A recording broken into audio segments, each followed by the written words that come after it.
नमस्कार विद्यार्थी मित्रांनो, देशमुख करिअर अकॅडमीमध्ये आपलं सर्वांचं पुन्हा एकदा मनस्वी स्वागत. मित्रांनो, आजच्या लेक्चरमध्ये आपण जी 10व्या वर्गामध्ये पहिली पोएम आहे अ टीनेजर्स प्रेयर या पोएमचं आपण ॲप्रिसिएशन पाहणार आहोत. आणि ॲप्रिसिएशन हे मी मुद्देसूद म्हणजे पॉईंट वाईज दिलेलं आहे. 6 ते 7 पॉईंटमध्ये याचं एक्सप्लेनेशन केलेलं आहे. सर्वात पहिले एक लक्षात घ्या मित्रांनो, परीक्षेमध्ये कविता छापून येत असते आणि कविता छापून आल्याच्यानंतर कधी कधी कवितेचं नाव दिलेलं नसतं किंवा कवीचं नाव दिलेलं नसतं. त्यावेळेला मात्र आपल्याला हा प्रश्न पडू शकतो. त्यासाठी कवितेचं नाव आणि कवीचं नाव हे माहीत असलंच पाहिजे. पहिला मुद्दा पहा. The title of the poem is a teenagers prayer. कसं लिहिलंय ते पाहून घ्या. एकेरी अवतरण चिन्हामध्ये घेतलेलं आहे, फुल स्टॉप लावलेला आहे. This poem is written by J. Morse. Third point याच्यामध्ये राईम स्कीम आणि रायमिंग पेयर्सचा उल्लेख होईल मित्रांनो, जर कवितेत असेल तर. The rhyme scheme of the poem is ABCB.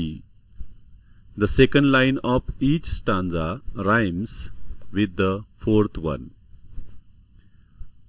The pairs of rhyming words are make, take, success, distress, see, me, way, day. पुन्हा एक लक्षात ठेवा मित्रांनो, रायमिंग पेयर्स लिहित असताना दोन शब्दाच्या मध्ये तुम्ही आडवी रेघ घ्यावी, ज्याला आपण अपसारण चिन्ह म्हणतो.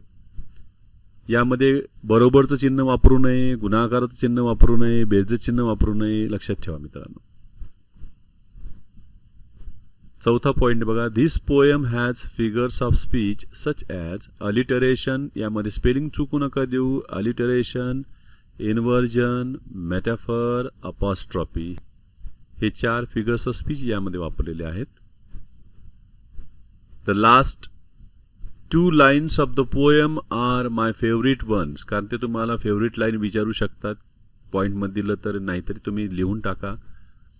The last 2 lines of the poem are my favorite ones because the speaker has lived his teenage life best and he is grateful to God for being his constant guide. मी शेवटच्या 2 ओळी कवितेतल्या खाली दिलेल्या बघा. That life is lived its very best with you. You means God. With you walking next to me. ह्या ओळी आहेत. महत्वाचा मुद्दा आहे आता याच्यामध्ये सेंट्रल थीम. ही मित्रांनो ही पाठच करून टाका, लक्षात ठेवा. त्यामध्ये the central theme of the poem is that the speaker prays to God to guide him while living his teenage life. He wants God's help in choosing the right path of life.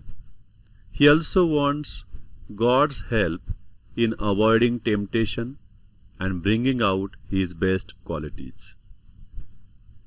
7 नंबरचा point बघा. Special feature विचारले तर त्यातले लिहा. The special features of this poem are that it is a prayer in which a very simple language is used. The implied meanings are well explained. आणि शेवटचा आहे, ही कविता तुम्हाला का आवडली.